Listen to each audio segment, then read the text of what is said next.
Hi everyone, and welcome to today's talk, which is on emotions and digestion.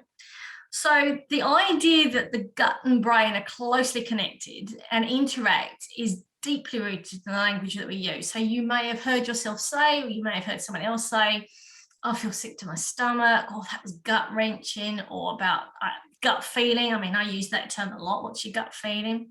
Butterflies in my stomach. I feel, nauseous. And we use these expressions for a reason. They've been around for a long time, and we already knew that there was a link between our gut and our emotions.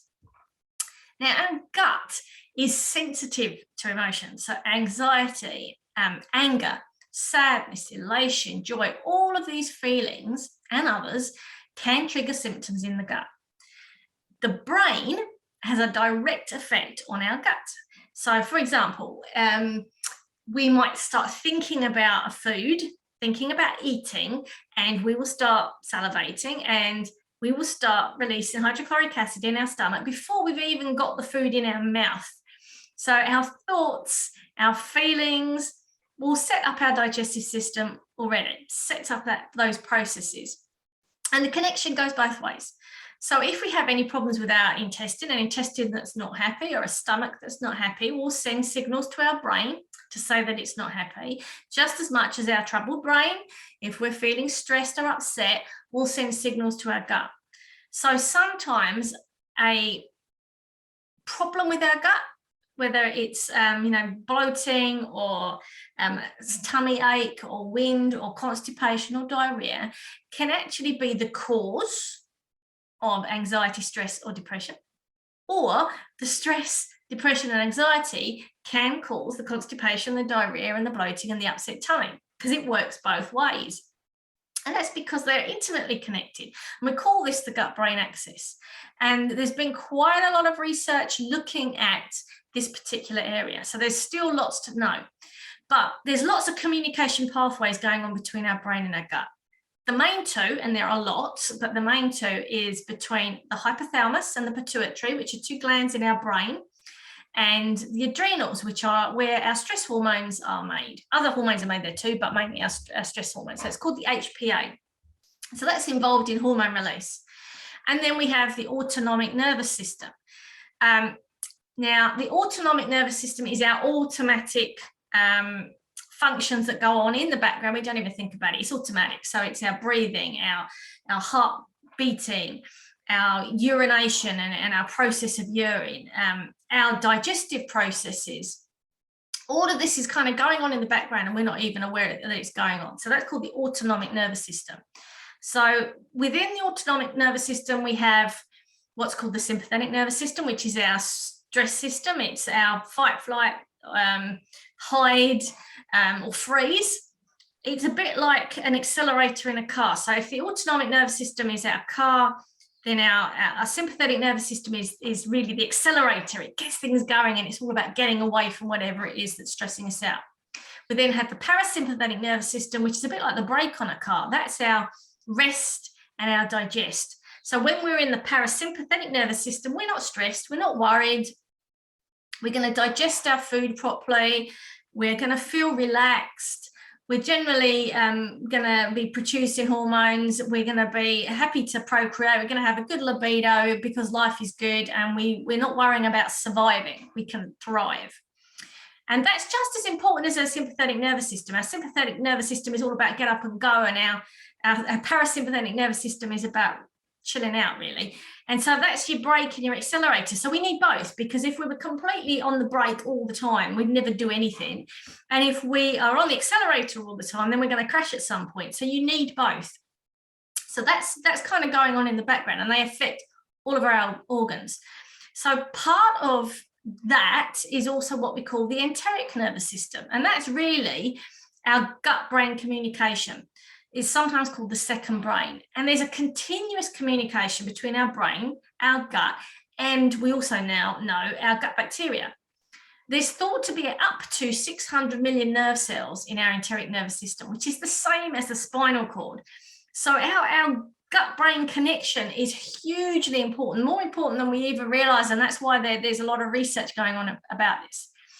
Now, part of this system is there's a nerve called the vagus nerve, which you may have heard of, and it's called the wandering nerve. And it's connected to our brain and to all of our organs. So again, it's the vagus nerve that's involved in whether our digestion is basically shut down for a bit or given the all clear. And it works best when we are not stressed, when it's our parasympathetic nervous system that's kind of in charge at that time. So when we're stressed, our digestive system is put on hold. And in order to stimulate digestion via the vagus nerve, we need to find a way to relax our mind and our body. So there are other stresses, which I'm not going to talk about today. I'm focusing on our emotional stress. So we know that lots of people with what we call functional gastrointestinal disorders, which are basically any problems with the gut that has no obvious cause. So irritable bowel syndrome is a really good example of a functional gastrointestinal disorder. We don't know what causes it, but we know it's a problem. So we have to look at the role of stress and our emotions when it comes to something like irritable bowel syndrome. We know that people with these functional gastrointestinal disorders generally perceive pain more acutely than other people, and that's because their brains are more responsive to pain signals from our gut. And stress can make the existing pain even worse. There's been some really good research to show that negative emotions play a key role in that dysfunctional communication between the brain and the gut, which can cause symptoms such as bloating and indigestion and reflux. Now, the most commonly associated emotions are anger, anxiety, and depression. And they've been consistently associated with that kind of oversensitivity to pain around the gut. There's also been some really good studies on personality traits. So they know that certain personalities and emotions play a role in the creation of disease states and symptoms and health outcomes, particularly in irritable bowel syndrome, because those emotions that come with those personalities affect our autonomic nervous system. They affect our immunity, they increase inflammation, and they also affect our hormones. So the type of personalities that particularly are at risk of gut issues and gut symptoms and gut disorders are people who are generally vulnerable to emotional stress, perfectionists, type A personalities, don't I know what that's like, people who are constant worriers, people whose emotions are up and down and up and down. You're either on a high or you're really flat. People that can't recognize or identify their emotions, which is why it's so important that when you have kids that you get them to say what the emotion is that they feel and know that it's okay and it will pass.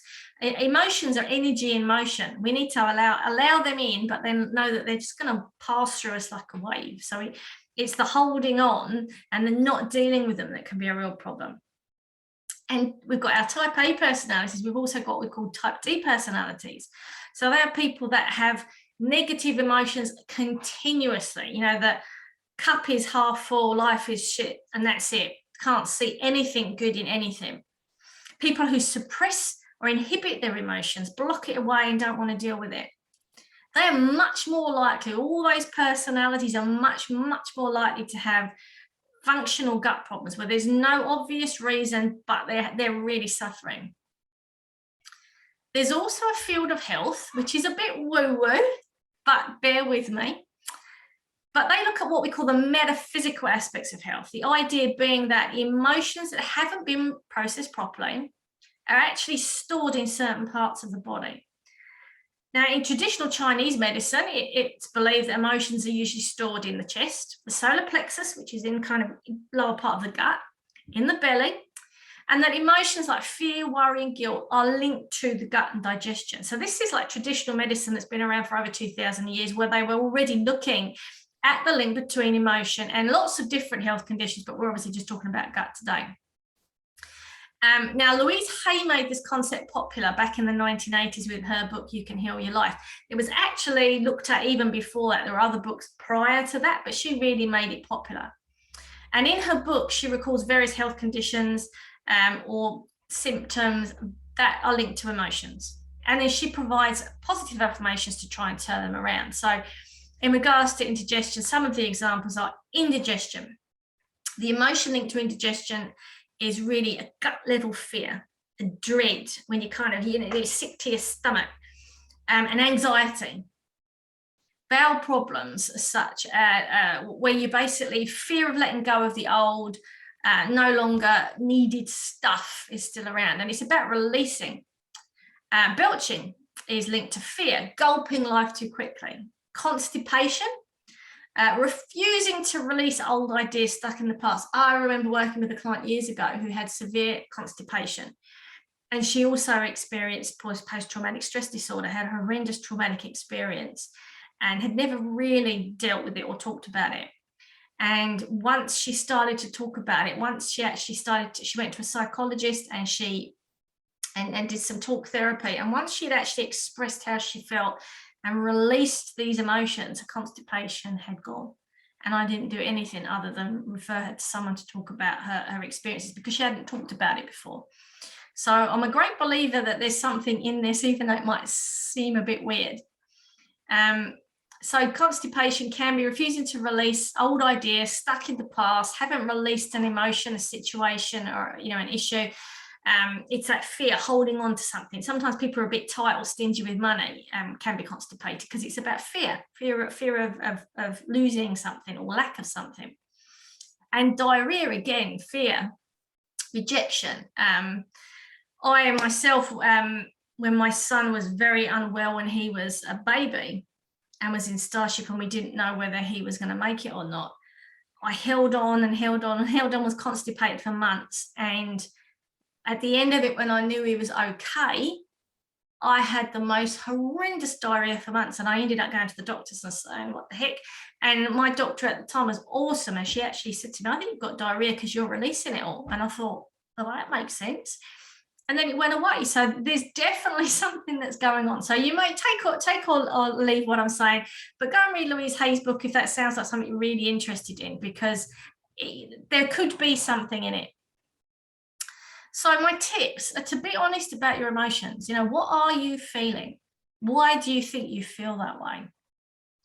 It might be that you need to get some help. So go and see a counselor or a psychologist or an NLP practitioner, and try and particularly if you've got some of those personality traits, be really honest about trying to get some support around that. If you've got gut issues, this might be that the reason why nothing else has worked is because you've not actually looked at your emotions and your personality and what you can do to mitigate those symptoms. Consider ways to reduce your stress loads or develop resistance.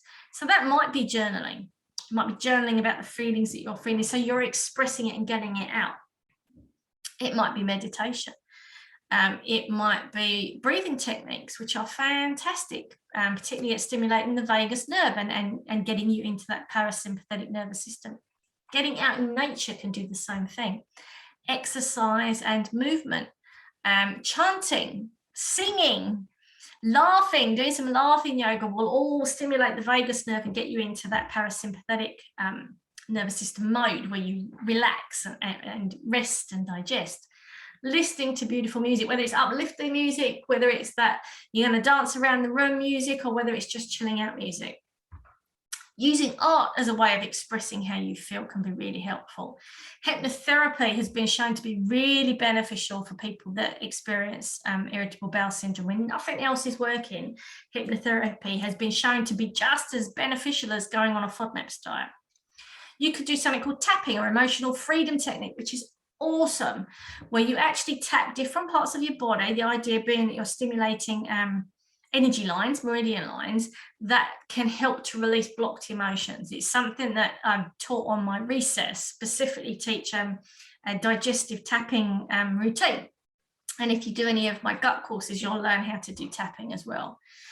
It might be that you need to look at specific herbs. So there are certainly herbs that can help with gut symptoms, but it might be you need to look at herbs that can help reduce your stress or adapt to stress. So these are herbs that are called adaptogens.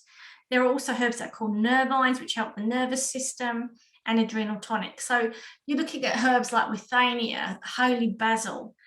You might look at oats, which are beautiful. Nervine tonic helps with the nervous system. Skullcap is beautiful. Passion flower is beautiful. Licorice, Rehmannia, rhodiola. There's a whole bunch of herbs. Now, some herbs can interact with medicines. Some herbs are not great if you've got specific health conditions. So please, if you'd like to play around with herbs, either contact me or go and find another naturopath that you can speak to about herbs that can help you cope with a stressful time or stressful life. Be really careful about getting herbs yourself without checking in first, because sometimes you can make things worse than better. Just because they're natural doesn't always mean that they're going to be right for you. But start looking at your day and thinking, do I have time in my day that I am planning and putting into my diary that's just me time? Really important. Really important to find joy in your everyday life. Think about what you did as a child that you thoroughly enjoyed that you can bring into your everyday. Focus on the little things that can just kind of lift you up, whether it's having a foot bath or doing a bit of self-massage or having a boogie in the living room, whatever. Find something that will just make you smile and bring a bit of joy in your life. Are you spending enough time chilling out and relaxing? Are you moving your body enough? Focus on the things that you can be grateful. It might be having a really crap time, but you can always look and think, well, what's the silver lining? What's the learning here? What's the growth here that maybe that can actually help me get through this time? So just have a look at those things. Reach out to me if you want to have a chat. I hope this has been beneficial. And I will see you next time for another talk on a different aspect of digestion and gut health.